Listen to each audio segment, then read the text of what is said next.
Behind the scenes of diplomacy in Brussels, the mask slipped. At a closed-door meeting, China's foreign minister unexpectedly said something that shocked European officials. And it was not about Taiwan or military secrets. The most significant admission was far more unsettling. Beijing fears what would happen if Russia loses the war in Ukraine, not out of friendship with Moscow, but because in that case the United States would be able to focus its full power against China. This statement, confirmed by several sources, sent ripples from Europe to Asia.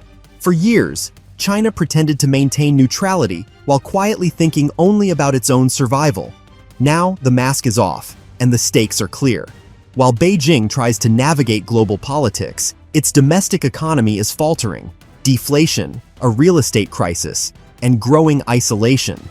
One revelation abroad combined with a weak domestic foundation creates a perfect storm approaching China. In Brussels, during a closed meeting that lasted more than 4 hours, China's foreign minister made a slip that stunned European officials. For years, Beijing played the role of a neutral observer in the Ukraine war, but behind those doors, Wang Yi admitted what China had preferred not to say aloud. If Russia suffers defeat, the United States will deploy its full striking power against China.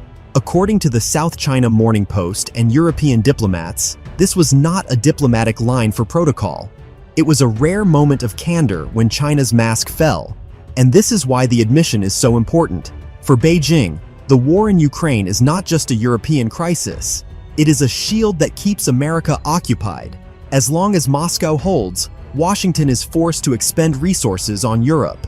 But if Russia weakens, the balance of power will shift sharply to the Indo-Pacific. China would find itself surrounded by American allies and military might, with little room to maneuver. Europeans quickly picked up the contradiction. Publicly, Beijing continues to deny supplying Russia with weapons or financing. Privately, it is clear. The outcome of the war is a matter of survival for China. One diplomat even said if China wanted peace, it could ensure it. But instead, Beijing is betting on a prolonged conflict that divides Western attention on two fronts. From the outside, this appears as a clever calculation, but domestically, the situation is very different. China's economy is cracking, deflation, a real estate crisis, falling demand. And the longer Beijing stalls on the international stage, the less time it has to solve its own problems. The economy is visibly straining.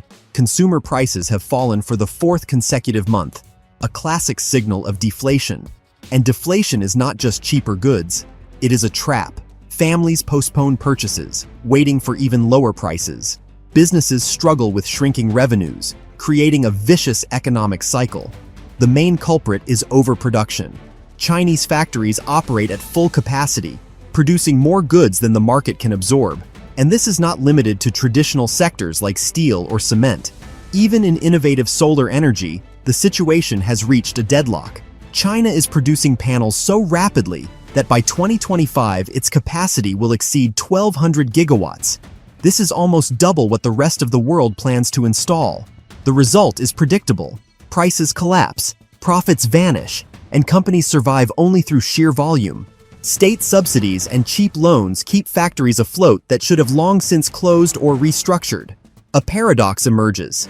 The state is fanning the fire that it is simultaneously trying to put out. The longer this process continues, the more dangerous it becomes, because the crisis has already spilled beyond individual sectors and now threatens China's entire growth model. Chinese leaders speak of the need to curb overproduction, but the irony is that the system itself exacerbates the problem. Sectors like steel, solar panels, and electric vehicles are literally drowning in surplus production. And these are precisely the industries receiving the most generous government support. For local authorities, they are a source of jobs and taxes, and for state banks, a convenient excuse to hand out cheap loans. The contradiction is clear. On one hand, Beijing promises discipline, but on the other, it fuels overproduction. The numbers show the scale. In 2023, Chinese companies exported solar panels worth a record $24 billion, yet prices fell by more than 40% over the year. Factories were forced to sell almost at no profit just to keep running. The auto industry faces a similar situation. China produced nearly 8 million electric vehicles, but only 2/3 could be sold domestically. The remainder had to be offloaded abroad, flooding Europe and Southeast Asia with vehicles at dumping prices. In the short term, this tactic keeps factories operating, but in the long term, it becomes a diplomatic nightmare. The European Union has already launched investigations into Chinese subsidies in the automotive sector. In Washington, new tariffs against Chinese clean energy products are being prepared. Even countries that once welcomed cheap supplies are now complaining. China's surpluses are stifling their own producers. Here lies a dilemma with no easy solution. If Beijing withdraws subsidies, many industries will collapse under their own weight. If it maintains them, foreign markets will close one by one. A model that for decades ensured growth now generates frustration both abroad and at home. Once the real estate market was China's pride and its main engine of growth. For decades, construction alone fed the economy. Together with related sectors, it accounted for up to 25 to 30% of GDP. For families, an apartment was the best savings vehicle, and all their savings were poured in, confident that prices would only rise. Local authorities lived off land sales. Developers took out loans without limits, fueling a building boom that created entire ghost cities. But now this model is collapsing under its own weight. The scale is staggering. In 2025 alone, developers must repay more than $500 billion in debt to both foreign and domestic investors. Companies once considered untouchable, like Sunac China, have already written off massive amounts. Sunac reduced $2 billion of debt by more than half, paving the way for Logan Group, SF Holdings, and even the giant Country Garden to follow. Creditors in some cases must accept losses of 60 to 70%. For many investors, the situation is even worse. Instead of cash, they receive remnants, literally bonds exchanged for hotel rooms, unfinished residential complexes, or empty shopping centers, assets valued on paper far above their actual worth. In one case in Chongqing, creditors received only a small fraction of the collateral. It's a stark reminder that collateral in China often lacks real value. In the end, many recover less than 10% of their investment, losing up to 90%, a massive blow to a market once considered the largest in the world. Courts increasingly oversee these restructurings, making it clear that defaults are no longer exceptions but the new norm. Yet the main problem is not even debt, it's trust. Local authorities, banks, and developers are so intertwined that financial risks cannot be separated from political ones. The more restructurings occur, the less faith there is in the system.